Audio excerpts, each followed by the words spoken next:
My son Michael Hayes built his life the same way he built houses, with precision, dedication, and an unwavering commitment to excellence. At 36, he owned the most successful construction company in Riverside, Pennsylvania, employing over 200 people and completing projects across 3 states.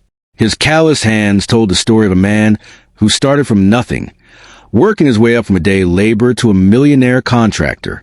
I'm Robert Mitchell, 62 years old, and watching my son build his empire has been one of the proudest experiences of my life. 15 years ago, Michael married Jessica Porter, the beautiful daughter of Riverside's former mayor. Jessica, now 33, had been the catch of our town, blonde, ambitious, and from a family with old money that had long since dried up. The Porter name still carried weight in Riverside, but the bank accounts had been empty for a generation. Their marriage seemed perfect outsiders. Jessica played the role of the successful businessman's wife flawlessly, organizing charity events and maintaining their sprawling estate on Willow Ridge. But I noticed changes over the years that troubled me. The coldness that crept into her interactions with Michael, the way she'd disappear for hours without explanation, the expensive purchases that didn't match any occasion. I kept my concerns to myself, not wanting to interfere in their marriage. But a father knows when something isn't right. Their daughter, Lily Hayes, was 12 and the absolute light of all our lives. That girl inherited her father's work ethic and her mother's intelligence, excelling in both academics and sports. Michael coached Lily's softball team, and they spent every weekend working on projects in the garage, a tradition that Jessica had long since stopped participating in. I joined them sometimes, 3 generations working side by side, and those were the moments I treasured most. The pregnancy announcement 6 months ago had surprised all of us. After 12 years of marriage and multiple miscarriages, we'd all assumed Lily would be their only child. Jessica's announcement had been met with mixed emotions. Michael was thrilled, already planning expansions to the house, and talking about giving Lily a sibling. But I watched Jessica closely during family dinners, and something about her demeanor troubled me deeply.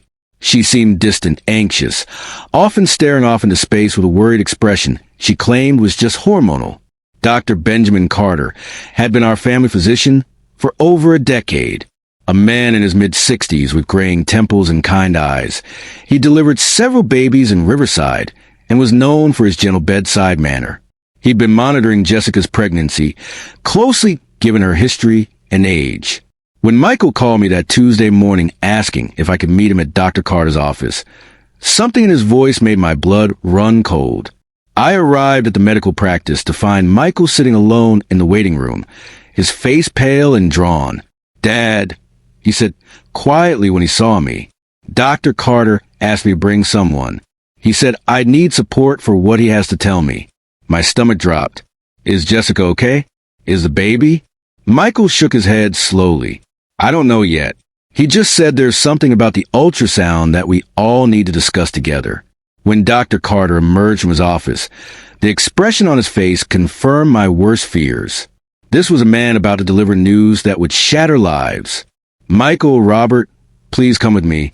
We need to talk privately before Jessica joins us."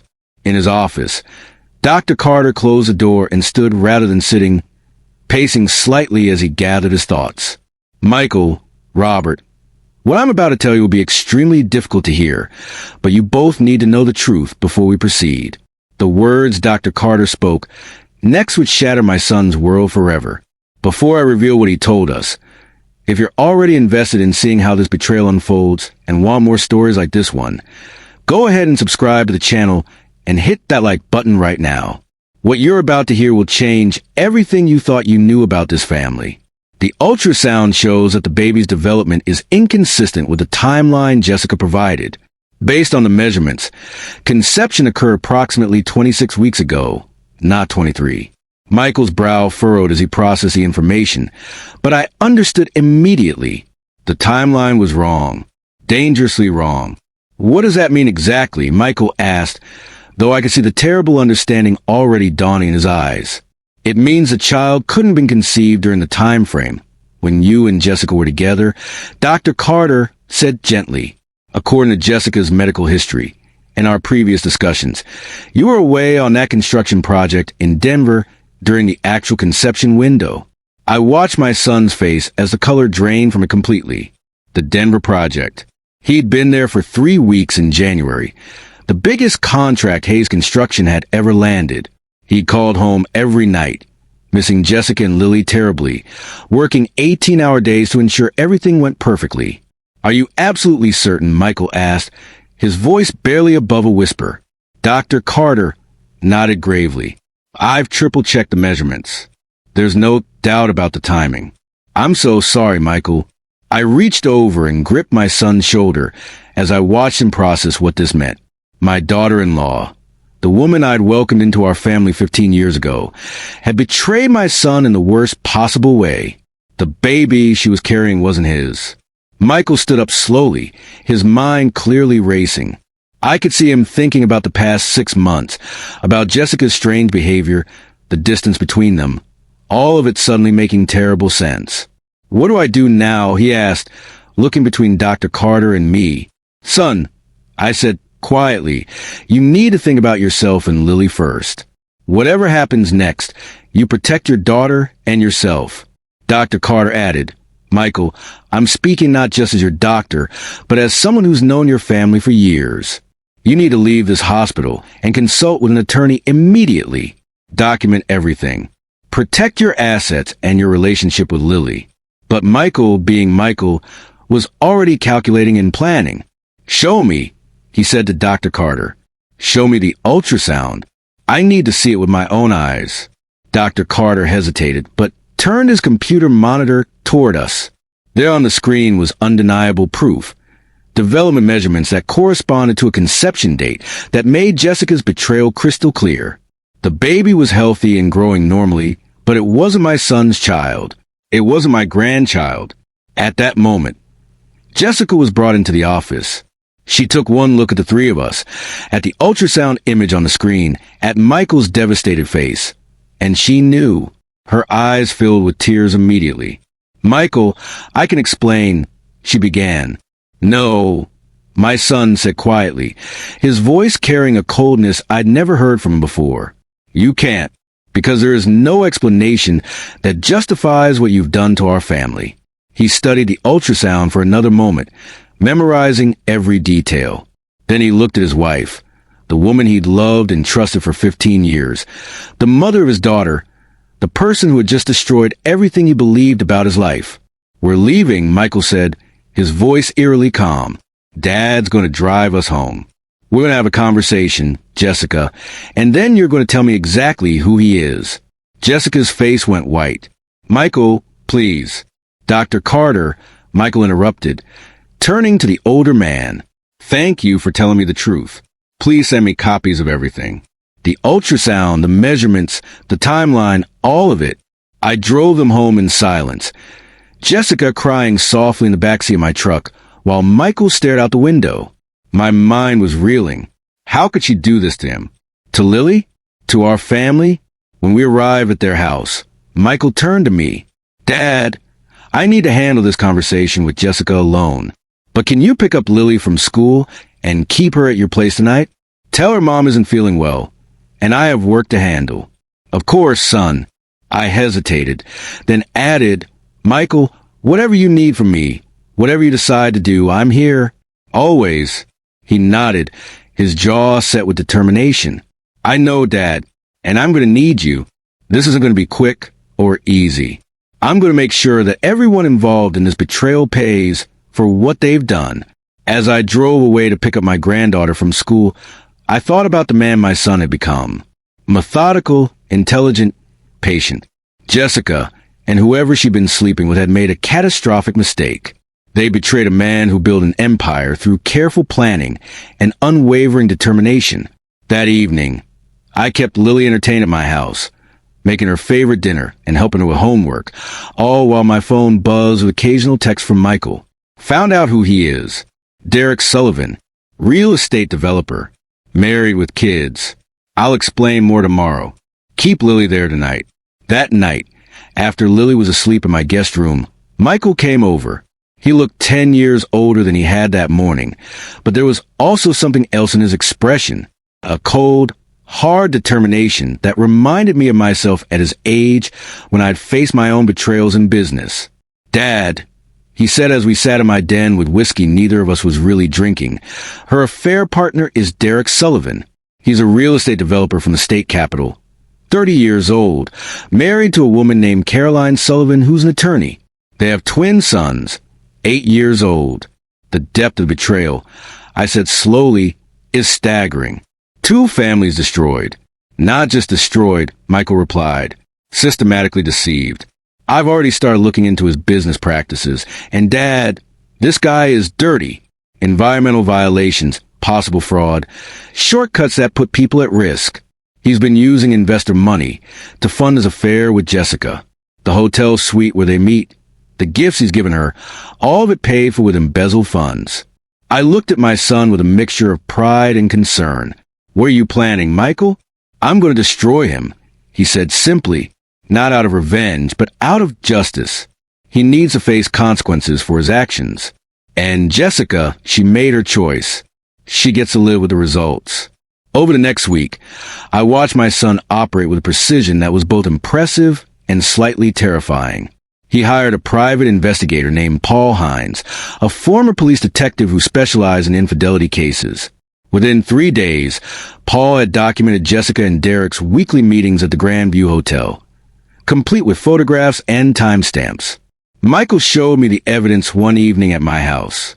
There were my daughter-in-law and the Sullivan character entering and leaving the hotel, the timestamps showing a pattern going back months. Jessica had been using money from their joint account to pay for the room, telling Michael she was shopping or visiting her sister in the next town over. The betrayal was so calculated, so systematic, that I felt rage building in me that I hadn't experienced in decades. "Michael," I said, "looking at the photos, I know she's been part of our family for 15 years, but this woman has destroyed any loyalty she was owed. You focus on protecting yourself and Lily. I'll help however I can. That's what I'm counting on, Dad. I need you to spend time with Lily. Keep her stable and happy while I handle this. She doesn't know anything yet, and I want to wait until I have everything in place before we tell her." Tom Reynolds, Michael's business partner and best friend since high school, became another crucial ally. Tom had noticed Jessica's strange behavior months ago, and when Michael confided in him about the situation, Tom's loyalty was absolute. He managed the day-to-day operations of Hayes Construction, while Michael focused on gathering evidence and planning his response. During this week, I watched Jessica at family dinners, still playing the role of devoted wife and mother, and I had to physically restrain myself from confronting her. But Michael had asked me to stay silent, to let her continue believing she'd gotten away with it while he built his case.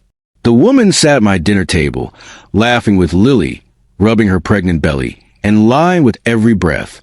Lily remained blissfully unaware, excitedly planning for her new sibling, and working on converting the spare room into a nursery. Watching my granddaughter's innocent enthusiasm was torture, but also strengthened all our resolve. She deserved better than a mother who could lie so thoroughly. One evening, Michael showed me what Paul's investigation had uncovered about Derek Sullivan's business practices. "This guy is dirty, Dad. Environmental violations, safety code violations, evidence of bribery. He's been cutting corners to maximize profits, and he's been bragging about his tax avoidance strategies that cross into fraud." "So what's the plan?" I asked. "We expose everything," Michael replied. "I've already made contact with Derek through business channels. He thinks I want to partner with him on a development project. He has no idea I know about the affair. I'm documenting every violation, every confession he makes, every piece of evidence that will destroy him legally and professionally." "And Jessica?" I asked quietly. Michael's expression hardened. "She made her choices. When I confront her, she'll have no escape route, no backup plan, and no one to blame but herself. The man she betrayed our family for will be headed to federal prison." 2 weeks after the ultrasound revelation, Michael was ready to spring his trap. I sat in his home office as he made the calls that would begin the systematic destruction of both betrayers. His first call was to the State Environmental Protection Agency, reporting the violations he documented at Derek's construction sites.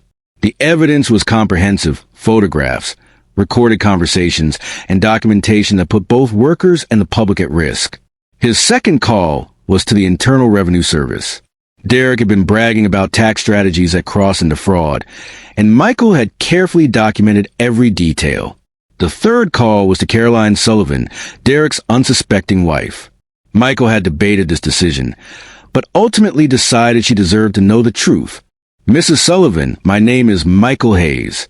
I have information about your husband that you need to know. Could we meet for coffee this morning?" They arranged to meet at a coffee shop near Caroline's law office. Michael asked me to come with him for support. Caroline Sullivan was an impressive woman, intelligent, composed, and clearly devastated by the evidence Michael presented. Surveillance photos, hotel receipts, text messages, and the ultrasound that proved Jessica was carrying Derek's child. As a family law attorney, she understood the implications immediately. "This is comprehensive," she said, reviewing the documents. "You build an airtight case against both of them." "That was the intention," Michael replied. "Your husband has been planning to leave you for my wife. They think they're going to take half of everything I've built to fund their new life together." Caroline's eyes hardened. "Not if I file first." They spent the next hour coordinating their strategies. Caroline would file for divorce that afternoon, seeking full custody of their sons and requesting forensic accounting of all Derek's business dealings. Her legal connections would ensure the process moved quickly and aggressively. At noon, Michael and I returned to his house to find Jessica in the kitchen preparing lunch. She looked up as we entered, attempting a smile that didn't reach her eyes. "How was your morning?" she asked, her voice artificially bright. "Productive," Michael replied, setting his briefcase on the counter. "Jessica, we need to talk. Dad's here as a witness." Something in his tone made Jessica freeze. She'd been dreading this conversation for weeks. Michael opened his briefcase and removed a manila folder, spreading its contents across the kitchen table. Surveillance photos, hotel receipts, ultrasound images documented evidence of Jessica's affair. The evidence was overwhelming and undeniable. I watched my daughter-in-law's face go white as she stared at the photograph of herself and Derek at the Grand View Hotel. "Michael, I can explain," she began. "No," Michael said quietly. "You can't, because there's no explanation that justifies what you've done to our family." He sat down across from her, his voice remaining calm and controlled. "I know about Derek Sullivan. I know about your weekly meetings at the Grand View Hotel. I know that the baby you're carrying is his, not mine. And I know about your plan to divorce me and move to the state capital with my money." Jessica began crying, but I felt no sympathy. This woman had systematically destroyed 15 years of marriage and trust. Michael continued, "I also know that you've been planning this for months. The hotel receipts go back to January when I was in Denver closing the biggest deal of my career. While I was working 18-hour days to secure our future, you were planning to destroy it." "Michael, please," Jessica sobbed. "It's not what you think. It's exactly what I think," he replied. "But here's what you don't know. As of this morning, Derek Sullivan is facing federal environmental violation charges, IRS fraud investigations, and a divorce filing from his wife, who now has all the evidence of his affair. His business will be destroyed, his assets frozen, and his reputation ruined." Jessica's crying stopped as the implications hit her. "What did you do?" "I protected my family," Michael said, "and ensured that the people who betrayed us faced appropriate consequences. Derek won't be taking care of you or your baby. He'll be lucky if he's not in federal prison." As if on cue, Jessica's phone buzzed with a text message from Derek. "Emergency. Need to talk immediately. Everything's falling apart." Michael watched his wife read the message, seeing the exact moment when she realized her carefully planned escape route had been completely eliminated. "Pack your things," Michael said, standing up. "You have until Lily gets home from school to leave this house. After that, all communication goes through attorneys." Jessica looked up at him with desperate eyes. "What about the baby? What about our family?" "This isn't our family anymore," Michael replied. "And that isn't my child. You made your choices, Jessica. Now you get to live with the consequences."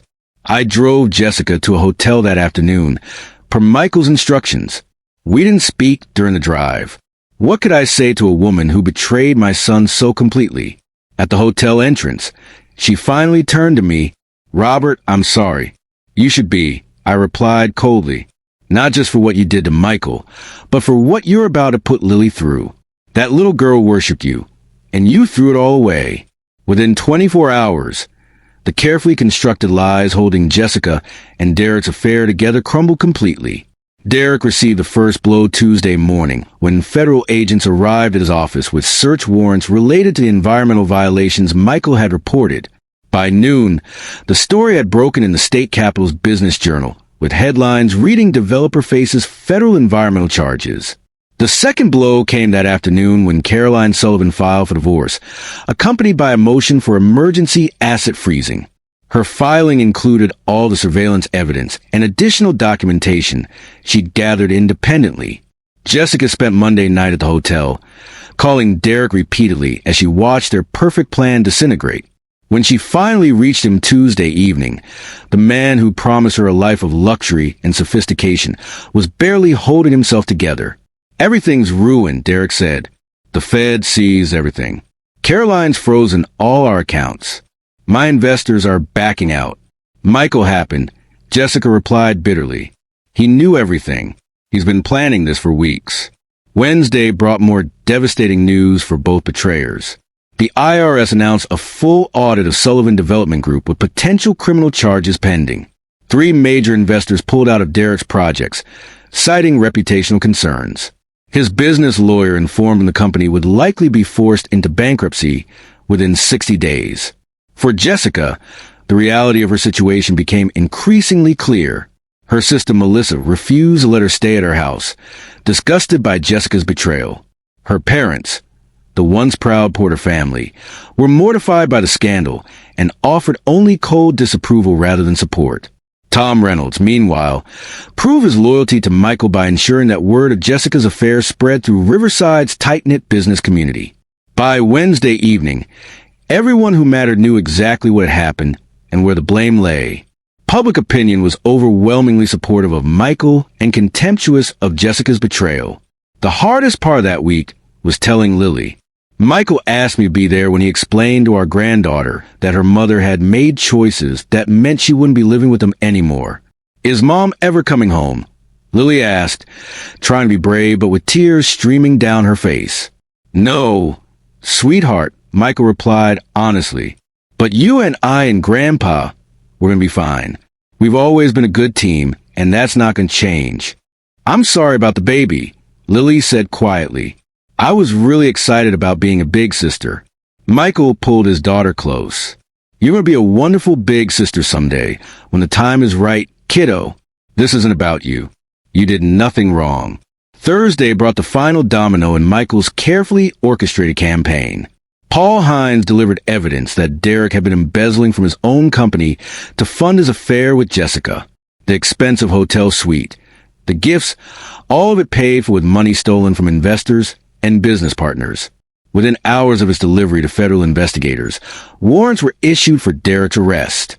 He was picked up Thursday evening at his office, led away in handcuffs as local news cameras captured every moment of his humiliation. Friday evening, exactly 1 week after Michael had confronted Jessica with the evidence of her betrayal, he and I sat in my den, reviewing the results of his campaign. Derek Sullivan was in federal custody, facing charges that would likely result in a decade in prison. His business was bankrupt, his assets seized, his reputation destroyed. Jessica was alone, pregnant, and facing a divorce settlement that would leave her with minimal assets thanks to the prenuptial agreement she'd forgotten about and the adultery clause that voided most of her financial protections. Her family had disowned her, her friends had abandoned her, and the man she betrayed her family for was headed to prison. "You did what you had to do, son," I said as we sat there. "I know, Dad, but I didn't do it for revenge. I did it for justice. They needed to face consequences for their actions." 3 months passed, and Riverside settled into a new normal. Derek was serving a 7-year federal sentence for embezzlement and environmental crimes. Jessica gave birth to a daughter in December, a baby girl she named Emma. The birth had been difficult both physically and emotionally as she faced motherhood alone in a small apartment across town, supported only by welfare and minimal alimony.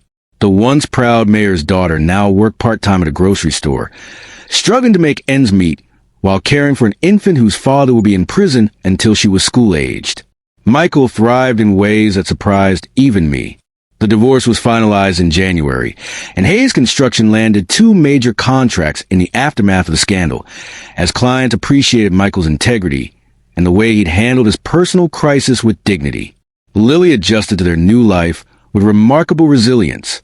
She'd initially struggled with anger toward her mother, but Michael and I worked carefully to help her process the betrayal without letting it poison her view of relationships. The 3 of us grew even closer, spending evenings working on projects and weekends exploring hiking trails around Riverside. "Grandpa," Lily said one Saturday as we worked on rebuilding Michael's deck, "do you think Dad will ever get married again?" Michael paused his hammering and considered the question. At 38, he was still young, and I hoped he'd find love again with someone worthy of him. "Maybe someday, kiddo," he replied honestly, "but not until you and I and Grandpa have finished building our new life together. We're a pretty good team as we are." Dr. Carter had retired in December, selling his practice to a younger physician. He occasionally joined us for coffee, and we often discussed the ethical challenges of truth-telling and the unexpected ways that honesty could lead to justice. "You did the right thing, Ben," I told him during one conversation. "It took courage to tell Michael the truth, but it would have been worse for everyone if you'd stayed silent." Including Jessica, Michael had added, "Living a lie was destroying her even if she couldn't see it. The truth gave her a chance to face reality and maybe become a better person." By spring, Jessica had indeed begun showing signs of personal growth, though it came at tremendous cost. The struggle of single motherhood and financial hardship had stripped away the entitlement that had characterized her personality for years. She worked hard at her job, cared devotedly for Emma, and had begun attending counseling sessions. Lily had asked to meet her half-sister, and after careful consideration, Michael arranged supervised visits. The girl was curious about Emma, but clear that Jessica's choices had consequences. She was polite but distant during visits, protective of her loyalty to her father while maintaining basic human decency. 2 years after the ultrasound that revealed the truth, Riverside had fully absorbed the lessons of the Jessica Hayes scandal. Derek remained in federal prison with 5 years left on his sentence. Jessica had continued her slow journey toward redemption, having been promoted to assistant manager at the grocery store. Emma was a healthy, happy 2-year-old. The relationship between Jessica and Lily had evolved into something civil but distant. Lily, now 14 and increasingly mature, visited her mother occasionally, but made it clear her primary loyalty remained with her father. She'd grown into a young woman who embodied Michael's best qualities: integrity, work ethic, and loyalty. Michael had found love again with a woman named Sarah Donovan, a widow who'd moved to Riverside to be closer to her adult children. She was kind, intelligent, and shared Michael's values of honesty and hard work. Their relationship developed slowly, with both understanding the importance of building something genuine. Lily approved of Sarah, and the 3 of them had formed a comfortable family unit that honored the past while building toward the future. Hayes Construction had grown dramatically, expanding into 4 states and employing over 400 people. The company's reputation for integrity had become its greatest asset. Tom Reynolds had become a full partner in the business, and his wife had developed a close relationship with Sarah, creating a social circle that supported both couples. On a warm Saturday evening in June, exactly 3 years after the ultrasound revelation, I stood on Michael's deck, surrounded by the people who had proven their loyalty and worth. Tom and his wife were there with their children. Sarah was helping Lily prepare for high school. Michael's attorney had stopped by with his family for the barbecue that had become an annual celebration of survival and renewal. As I watched this gathering of genuine relationships built on truth and mutual respect, I reflected on the journey that had brought us to this moment. The betrayal that nearly destroyed my son had ultimately saved him from a life built on lies. "Any regrets?" Sarah asked Michael as we stood at the deck railing watching the sunset. Michael considered the question seriously. "About trusting too much initially? No. About how I handled the truth when I learned it? No. About the consequences that followed? No." He looked across the yard where Lily was teaching Tom's youngest daughter how to properly swing a softball bat. The only regret I have is that it took a crisis to show me the difference between the life I thought I wanted and the life I actually needed. I put my hand on my son's shoulder, feeling the pride that comes from watching your child handle the worst life, can throw at them and emerge stronger. Jessica and Derek had paid the full price for their betrayal, not through revenge, but through the natural consequences of their choices and the justice that follows when truth replaces lies. The foundation was solid now, built on bedrock rather than sand. Whatever the future held, I knew my son was ready for it, surrounded by people whose love was genuine and whose loyalty had been tested and proven. Justice had been served, not through hatred or bitterness, but through the simple act of refusing to live a lie and insisting that actions have consequences. In Riverside, the story of Michael Hayes had become more than local legend. It was proof that integrity, patience, and careful judgment could triumph over deception and betrayal. My son, who'd lost everything, had gained something more valuable, a life built on truth, surrounded by people worthy of trust, and anchored by the unshakable knowledge that he'd faced the worst and emerged victorious. The ultrasound that revealed the lie had ultimately delivered the truth that set everyone free. And in the end, that truth had been worth every moment of pain it cost to uncover. And there you have it. Another story comes to an end. What did you think? I'd love to hear your thoughts in the comments below. If you enjoyed this story, consider joining our community by subscribing. It means the world to us.